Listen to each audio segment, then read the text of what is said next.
Now, 11 days ago, NTV Uganda, our sister station, ran a feature asking a pointed question. Is General Muhoozi Kainerugaba above the law?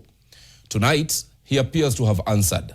Uganda's Chief of Defense Forces and son of President Yoweri Museveni has ordered the indefinite shutdown of the Nation Media Group's entire Uganda operation.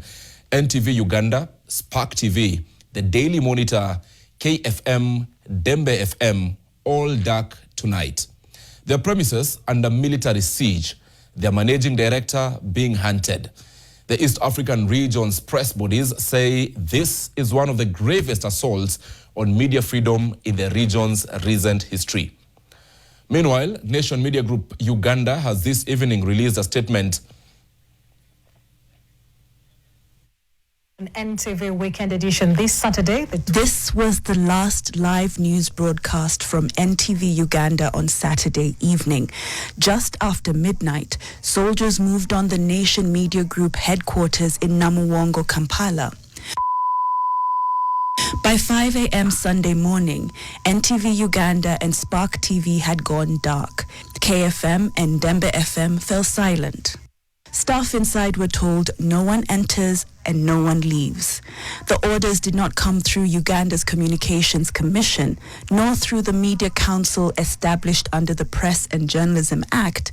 It came through X from a man in military uniform. General Moses' X account feed reads like a thriller script. Just over a week ago, NTV Uganda aired a feature asking whether General Muhoozi Kainerugaba had become Uganda's untouchable lawbreaker, examining his prolific and provocative social media posts, from threats against neighboring countries to remarks targeting opposition figures, and asking whether he had placed himself above the law. In a sequence of posts through the night and into Sunday, General Muhoozi announced, escalated, and celebrated the shutdown. At 1:02 Sunday morning, he said NTV and Monitor are being shut down from today. Minutes later, he says both NTV and Monitor will not reopen without my permission. By 9:47 a.m., he was explicit about where he believes his authority originates, writing that he had the power to shut down any media house in Uganda since 2017, a power given to him, in his words, by his father, the president. And by Sunday afternoon, as if to mock any notion of accountability, he posted that he had heard the closures were costing NMG $5 million a day and described that as, in his words, good news. But what does the law actually say? Uganda's own constitution is ambiguous. Article 29(1)(a) explicitly states that every person shall have the right to freedom of speech and expression, which shall include freedom of the press and other media. Article 41 provides the right to seek, receive, and impart information. And Articles 44 and 45 protect media freedom and prohibit any derogation from those protected rights. The Press and Journalism Act of 1995 further specifically protects the freedom of the press, outlining the rights and responsibilities of media organizations. No provision in any of those laws grants the Chief of Defense Forces the power to silence a newsroom at midnight via social media.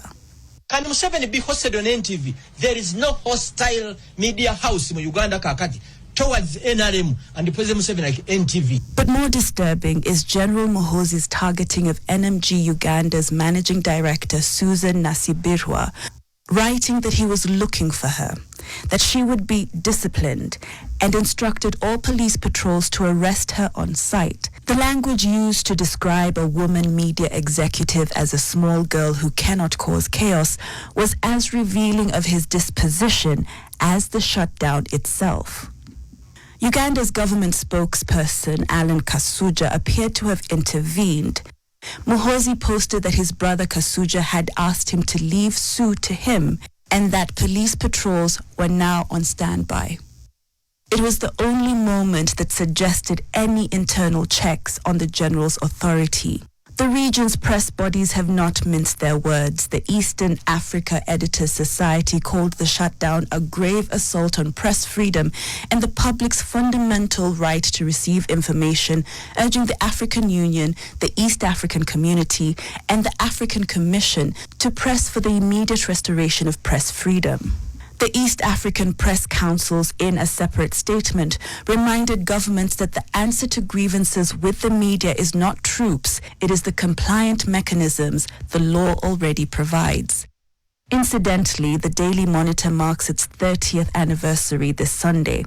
For a station that dares to ask the tough questions, like if General Muhoozi acts as if he's above the law, it turns out the answer is yes, at least for now.